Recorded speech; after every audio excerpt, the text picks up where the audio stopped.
Good morning Year 4 and welcome to Friday's literacy lesson. So this is our final literacy lesson of the week, so well done to every single one of you because you've worked so hard this week and we've had to get back in a routine after we've had a week off from half term, and I'm so pleased with how you've all been working and sending all of your work in and even completing my challenges, so that's been fantastic. So give yourselves a pat on the back, well done.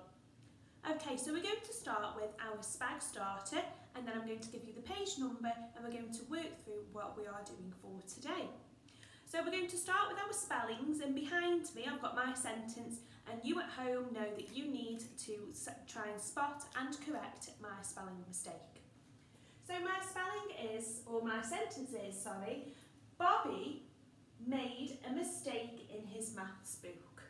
So have a look at the sentence that I've written. Bobby made a mistake in his maths book. Where is my spelling error? Can you spot it at home? If you want to write it down on some scrap piece of paper, then you can with the correct spelling, but can you spot which one of those words is my spelling error?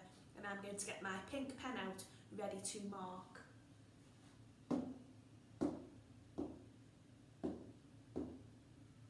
So I'm going to put my SP right above the word mistake, because that is my spelling error. Mistake is not spelled with a Y, and it's actually spelled with the split diagraph that we were looking at yesterday with the A and the E. So we need to rewrite mistake correctly above. So we've got M-I-S-T-A-K-E.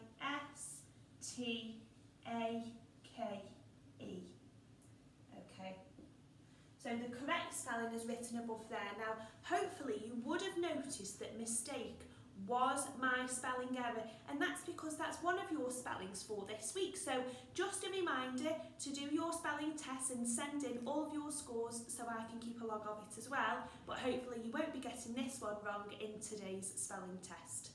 Okay, so let's move on to punctuation. So I want you to try and identify where the missing punctuation needs to go, and this is the sentence that you need to look at. At sunrise, the birds began to chirp. Okay, so at sunrise, the birds began to chirp.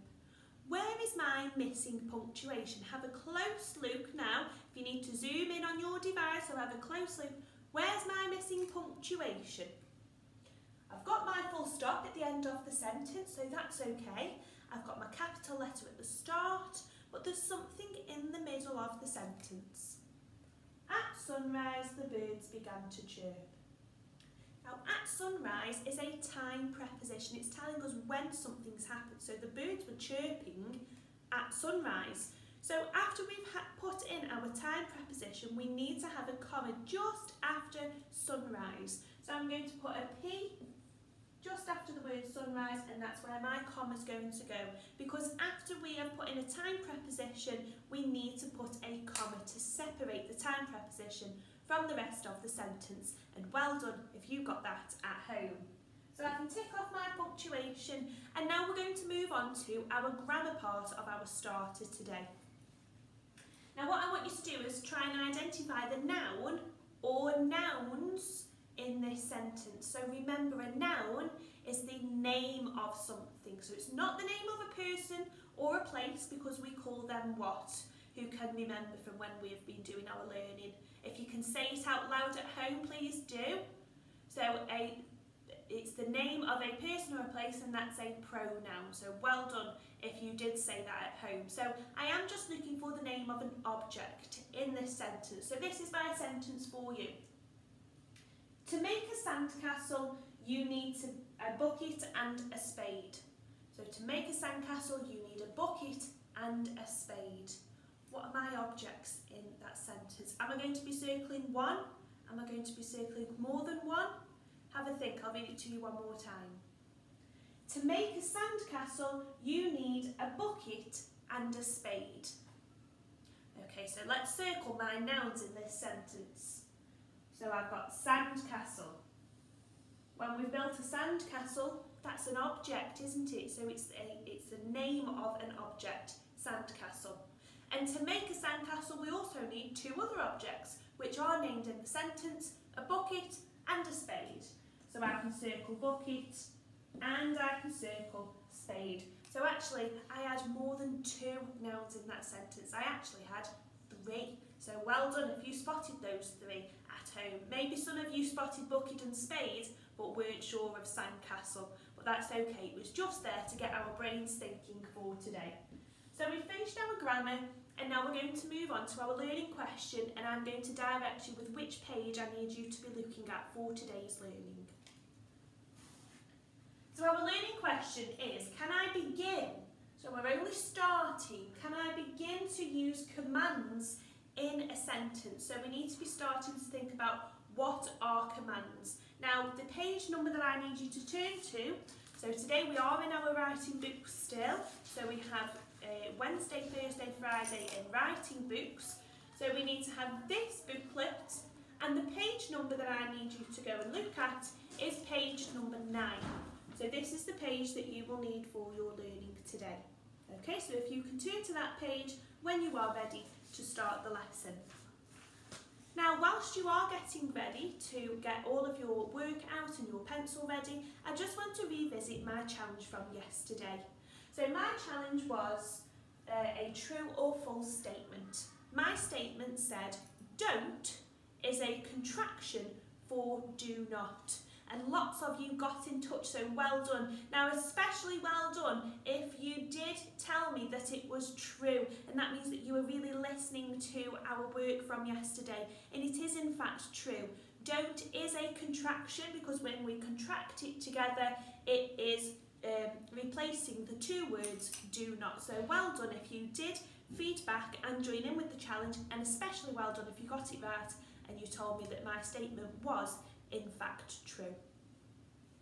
So today we are going to be beginning to look at commands. So a command is a sentence that tells you to do something, and I've put Little Miss Bossy over here because when we are talking about commands, they are usually telling us what to do, and that can be quite bossy. So we've got Little Miss Bossy here to help us out with our learning today.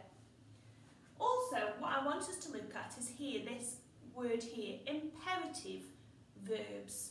And instead of saying command words, which is said in your booklet today, the proper words that we should be using, the correct vocabulary is imperative verbs. And they are bossy verbs. They are telling us what to do. So it's a single word which instructs you to do something. So an imperative verb is a single word, just one word on its own, which tells you to do something. A command, however, is a sentence that tells you to do something. Now at the bottom here I've got an example, and we are going to circle the imperative verb in the command. So my command is the whole sentence. My sentence says, hold the pencil in your hand. So that is my command. I'm telling somebody to hold the pencil in your hand. But I need to look at where my imperative verb is. So an imperative verb, it's a single word. Which word in that sentence is bossy? So it's Little Miss Bossy, which is the imperative verb which is telling me what I need to do. Have a look at home and write it down if you need to remind yourself. You can even write out the whole sentence and maybe circle it yourself. But hopefully if you did get it at home, my imperative verb is hold. So I'm going to circle the imperative verb here. Hold is the imperative verb, and the command is to hold the pencil in your hand. Well done if you got that at home. So now I've got a few words on here. Little Miss Bossy's still here to help. Have a look at these words, okay? So have a look closely on your device. I need you to identify the imperative verbs. Some of them are imperative verbs, some of them are not, and we're going to circle them in a moment, but I want you at home to have a look and see if you can identify the imperative verbs. Okay, so we've got quite a lot here. Let's start to work our way through. So we've got sit. Is sit an imperative verb? Yes, it is, because it's telling you, it's a single word instructing you what to do. So now we're going to move on to our second word, which is yellow. Is yellow an imperative verb? Is it telling me or instructing me what to do? Is it something that little Miss Bossy would be telling us to do? No, I don't think yellow is, so I'm not going to circle that. Mix. So is mix telling me what I need to do? I think it is, so I'm going to circle that one because mix is an imperative verb. Okay, let's move on to the next one. So we've got this word here, which is happy. Is happy an imperative verb? Is it a single word telling me what to do? No, it's not, is it? It's a feeling happy is, so it's not telling me what to do. So we'll come up here now, so we've got this word here. Can you read that word at home? Well done, it's chop. So is chop telling me what I need to do? Yes, it's telling me I need to chop something. So that is also an imperative verb, so I can circle that. And then my final one is pencil. Pencil, is that an imperative verb? Is it something little Miss Bossy would say? Pencil. Is that telling me what to do? No, it's not telling me what to do. That's actually a noun, isn't it? Because it's the name of an object. So well done if you spotted my imperative verbs in my word bank today. So we've got sit, mix and chop. Those three are my imperative verbs. Okay, so what we are going to be looking at today in our books is how to make an invisibility potion. So that's going to be in your books, and you're going to be reading through the instructions which are already there for you. But you need to be thinking of your imperative verbs. In the book, it does state that they are command words, but the correct terminology, as we know, is imperative verbs. So we're going to use that today. Now I just want to recap on instructions. This is something that we've done before, and we've also written instructions at the very start of the year as well. But let's just have a look at the three main things about instructions. So first of all, they need to be clear. We need to be able to understand them. They need to be very clear and simple to read. There needs to be an outcome, doesn't there? So often you might have an opening sentence for instructions which is telling you what the instructions are telling you to make or create. So there will be an outcome, there will be an end product that you are going to be making. And also they need to be in order. Now another way of saying in order is in chronological order.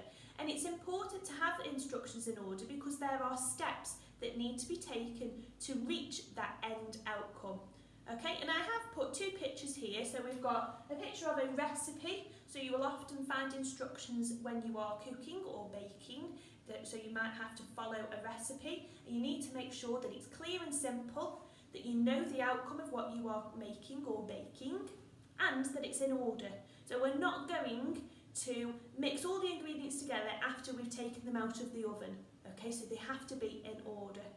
You might also have instructions when you are building something. So even when you are making something or building, designing something, you will need instructions. Can you think now of any other ways that you might have instructions at home? Where might you find instructions? And if you can find them in your house, then maybe that will help you for the end of the lesson. Okay, so also we might have instructions when we have a new toy. It could be that we have a new Lego set and we need to build what is shown on the Lego box, but we need instructions to tell us how to do that. Okay, so it's important that we have a look at these key points for instructions before we move on, because that is what you're going to be looking at today for your invisibility potion. Okay, so I've got my own commands here. I've got 4 commands because they are my sentence, and we are going to have a look and check that they are in order. Check that you have a paintbrush. Open the tin of paint. Mix the paint together. Mix the paint with the brush. Coat the outside of the walls first. So I think that all of these commands are in order. It's important to check that they are in order. Now what I want us to do now is to identify the imperative verbs within my instructions. That is something that you will be doing today. So I need to find out where my imperative verbs are, and when we are talking about instructions, my imperative verbs are often at the start of the sentence.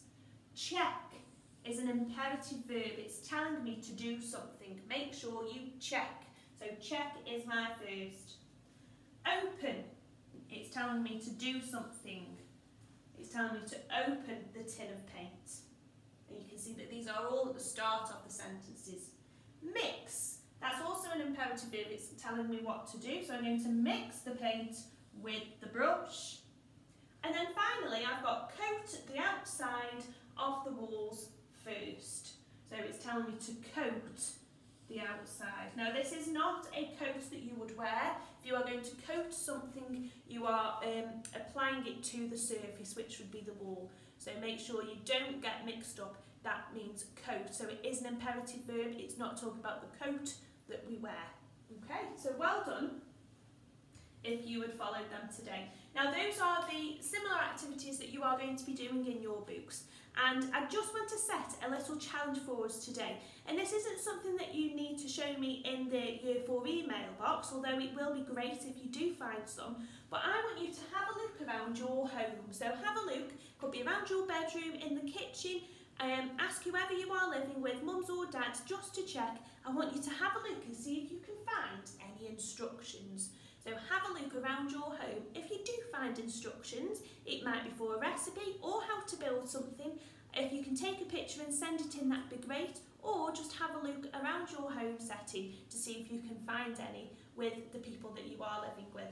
Okay then, so well done everybody. Have a lovely weekend and I will see you all on Monday for our comprehension lesson.